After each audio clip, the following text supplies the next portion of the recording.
Just to clarify quickly, yeah, the investment society, to my knowledge, is not being run, so that's something that definitely should be set up or like taken forward now that it's in place.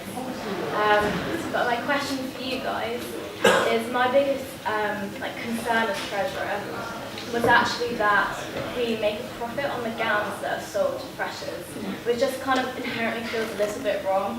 But we need it to fund the garden party, which is clearly a great event for the whole college. So my question to you is, how could we, do you have any other idea about how we could fund that, so that we could charge freshers for like the base price for their gowns? Well, I could definitely. It's a good question. I think it would be possible to.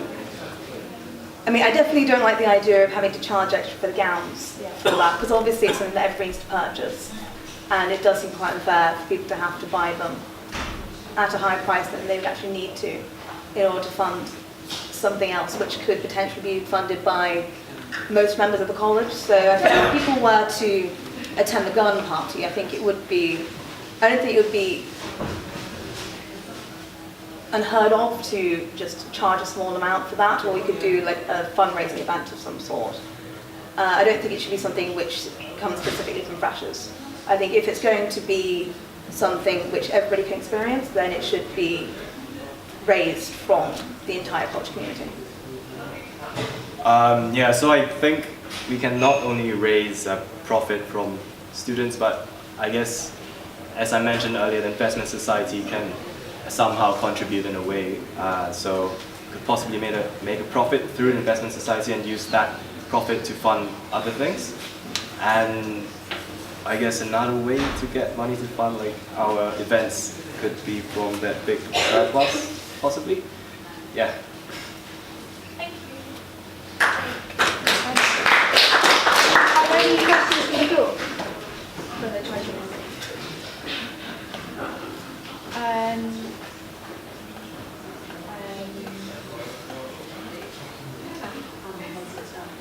Oh yeah, so with the OGM last term, in theory it's possible to buy, like there's no explicit limit on buying alcohol within a budget, although don't think anyone's budgeted for it in the current budget. Next year, if society wants to buy alcohol, how would you sort of think about how they could do that without sort of spending all of the college's money on one massive party?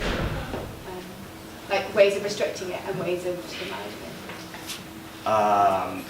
I guess the main idea behind it is so that the main aim of buying the alcohol is not to consume it, but rather something as a side to events. So, actually, what's your question?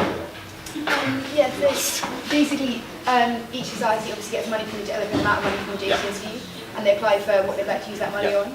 So how would you balance people who, say for example, might want to say, right, I need like 500 quid for alcohol, when that might mean compromising another society who couldn't run without it? How would you like balance everybody's concerns? When you're writing the budget, that is, because you write a budget up like Kirsty did. Yep. So I guess the best way to approach this is to, set a percentage